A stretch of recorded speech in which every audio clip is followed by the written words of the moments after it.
qui a été arrêté cette nuit par l'armée israélienne à bord d'un bateau dit humanitaire au large de Gaza. Racontez-nous cette épopée.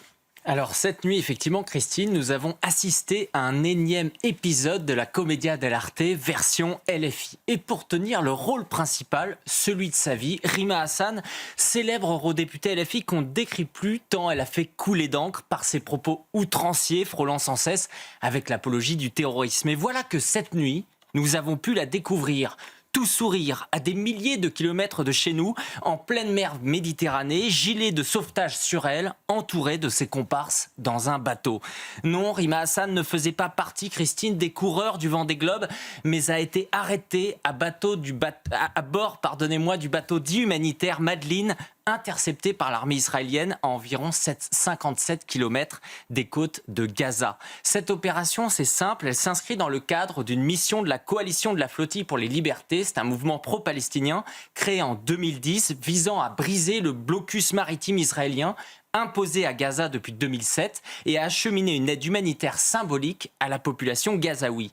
Mais que faisait donc-elle dans cette galère, pourriez-vous me demander ? Certains ne le savent peut-être pas, mais cela faisait une semaine que le cirque avait débuté et alimenté la chronique. Je vous récapitule. Le Madeleine, c'est un voilier battant pavillon britannique. Il a quitté le port de Catane en Sicile le 1er juin avec à son bord 12 militants, dont Rima Hassan, la militante écologiste également Greta Thunberg, des journalistes dont un d'Al Jazeera ou encore du média d'extrême gauche Blast, un médecin et des activistes de diverses nationalités. Le bateau, il faut le dire, il transportait très peu d'aliments, renforçant la dimension symbolique de cette opération. Des denrées comme du riz, du lait, des conserves et des barres protéinées offertes par des citoyens siciliens le 1er juin. L'objectif de la mission, il était double, Christine, apporter une aide symbolique, mais surtout, attirer l'attention internationale sur la situation à Gaza et faire le buzz. Rima Hassan est une professionnelle. Les militants s'attendaient bien entendu à une interception israélienne, comme l'avait exprimé Rima Hassan, qui déclarait le 8 juin, je cite, « Nous resterons mobilisés jusqu'à la dernière minute, jusqu'à ce qu'Israël coupe Internet et les réseaux ».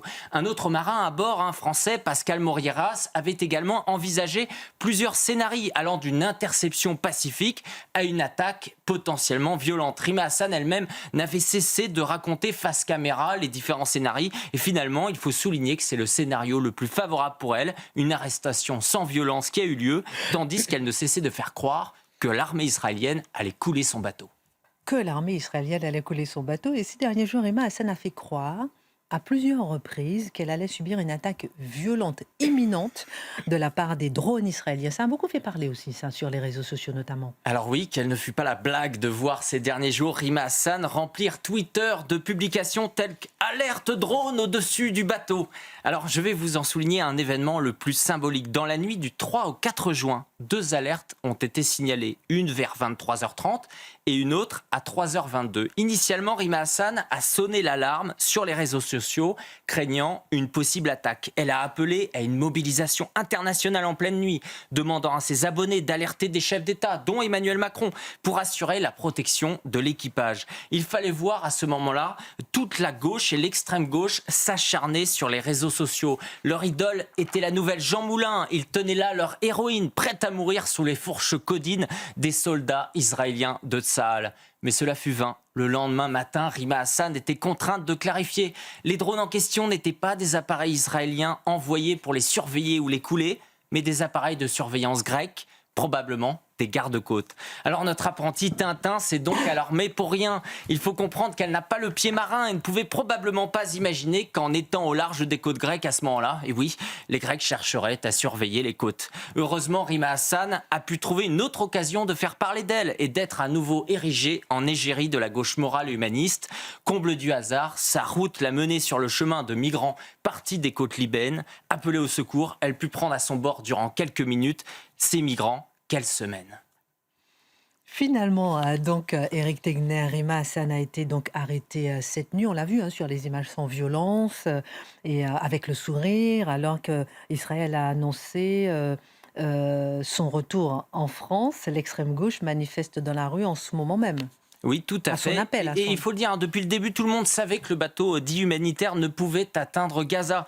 Impossible pour les Israéliens de prendre ce risque et ils ne l'ont jamais toléré depuis 15 ans. Alors l'interception, évidemment, elle a suscité de vives réactions. Je vais vous en souligner quelques-unes. Jean-Luc Mélenchon et la France Insoumise ont condamné une violation flagrante du droit international. Certains même ont parlé de kidnapping de Rima Hassan. Aujourd'hui, on ne les entendait pas parler de la libération de Boualem Sansal. En ce moment, c'est près de 150 rassemblements qui ont lieu en ce moment dans toute la France et place de la République où, pour l'instant, c'est un échec. Ils sont moins de 1000. Le président Macron, il a réagi aujourd'hui demandant le retour rapide des 6 ressortissants français à bord, tandis que le ministre des Affaires étrangères, Jean-Noël Barrot, a requis une protection consulaire.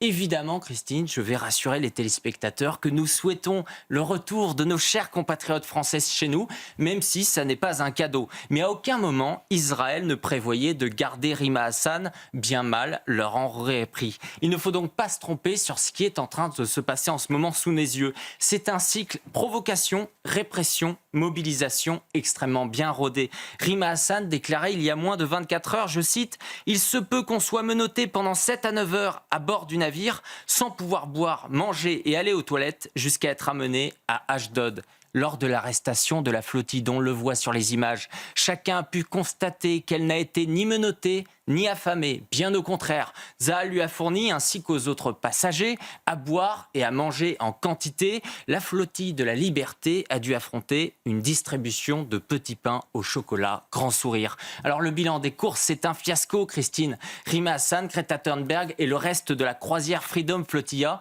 se sont ridiculisés. Leur opération médiatique s'est retournée contre eux avec ces mises en scène grotesques qui ont d'abord souligné l'ignominie de leur opération de com, alors que la situation à Gaza, mais également celle des otages du Hamas, est bien trop grave pour que ça ne serve qu'à augmenter les followers Instagram de notre cher député LFI.